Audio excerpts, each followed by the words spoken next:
इमारतें गिर जाती हैं मगर इतिहास बचा रह जाता है। पर जब खुद इतिहास से चुप्पी साध ले तो सवाल उठते हैं। सवाल ये कि मुगलों की उन कब्र को लेकर जिन्हें देखकर हम बस एक मकबरा समझ बैठते हैं, लेकिन क्या वाकई ये सिर्फ कब्रें हैं या फिर इनके नीचे दबे हैं कुछ ऐसे रहस्य जो सदियों से राज बने हुए हैं। आज हम जानेंगे मुगलों की प्रमुख कब्रों के पीछे छिपे रहस्य, किसकी कब्र सच में है और किसका नाम बस इतिहास में जोड़ दिया गया है, और उन रहस्यमयी घटनाओं को जो इन मकबरों के साथ जुड़ी हुई है। हुमायूं की कब्र, एक मकबरे की दो कहानियां। दिल्ली में स्थित हुमायूं का मकबरा, जिसे मुगल वास्तुकला की पहली भव्य झलक माना जाता है, लेकिन सवाल ये है कि क्या यह मकबरा वाकई हुमायूं की कब्र है। कुछ पुरातत्वविद कहते हैं कि इसके नीचे गुप्त तहखाना है, और ये भी दावा किया जाता है कि इस मकबरे की बनावट फारसी नहीं बल्कि भारतीय मंदिर शैली से मेल खाती है। दिलचस्प तथ्य तो ये है कि रात में यहाँ काम करने वाले गार्ड्स ने कई बार अजीब आवाजें सुनी हैं।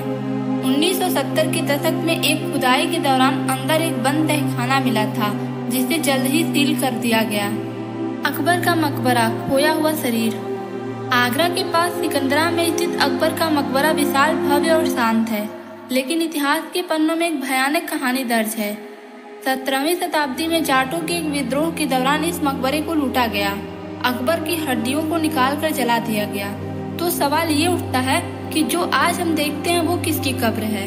क्या हमारे सामने सिर्फ एक खाली मकबरा खड़ा है? इतिहासकारों में इस पर भी गंभीर मतभेद हैं। मुमताज की कब्र, ताजमहल की गहराइयों में छिपा सच। ताजमहल प्यार की निशानी या एक गहरा रहस्य? कहा जाता है कि मुमताज की कब्र को ताजमहल के गहरे तहखाने में रखा गया है, लेकिन 200 से ज्यादा बंद दरवाजों और तहखानों को आज तक खोला नहीं गया। क्या वाकई मुमताज यहीं पर दफन है? कुछ शोधकर्ता का दावा है कि मूल मकबरा कुछ और था और उसमें फेरबदल करके इसे मुमताज की कब्र कहा गया। क्या यह मकबरा कभी मंदिर था? क्या मुमताज की कब्र केवल एक प्रतीक है? औरंगजेब की कब्र, सादगी में छिपा अभिमान या भय? मुगलों में सबसे क्रूर कहे जाने वाले औरंगजेब की कब्र महाराष्ट्र के खुलदाबाद में बिना गुम्बद के, बिना शान के है। पर क्यों? औरंगजेब ने खुद कहा था कि उसे सादा कब्र चाहिए, लेकिन कुछ इतिहासकारों का मानना है कि उसे डर था कि उसकी कब्र भी लूटी जाएगी। इस जगह के आसपास एक सुरंग होने की भी अफवाह है जो उसके खजाने से जुड़ी थी। क्या औरंगजेब की असली कब्र वही है या बस प्रतीकात्मक रूप से दिखाई जाती है? बाबर की कब्र, अफगानिस्तान या भारत? बाबर, जिसने मुगल साम्राज्य की नींव रखी, लेकिन उसकी असली कब्र है कहाँ? उसे पहले आगरा में दफन किया गया था, बाद में उसकी इच्छा अनुसार उसे काबुल ले जाया गया। पर अब कई जगहों पर बाबर की कब्र होने का दावा किया जाता है।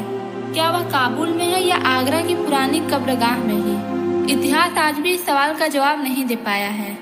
बंद तहखानों और छिपे खजानों की कहानियाँ। कई मुगल मकबरों में आज भी ऐसे तहखाने हैं जिन्हें कभी खोला नहीं गया। ताजमहल के नीचे के कमरे, हुमायूं मकबरे के रहस्यमयी तहखाने, अकबर के मकबरे में सुनहरी खजाने की अफवाहें। प्रश्न ये उठता है कि इन दरवाजों को क्यों बंद किया गया? कि सच्चाई से इतिहास हमें दूर रखना चाहता है? इतिहास के दस्तावेज, वास्तुकला के रहस्य और पुरातात्विक तथ्यों को मिलाकर देखा जाए तो कई मुगल कब्रें प्रतीकात्मक हो सकती हैं। कुछ कब्रों के नीचे असली शव नहीं है, तो कुछ के नीचे दबे हैं ऐसे राज जिन्हें उजागर करने से इतिहास का चेहरा बदल सकता है।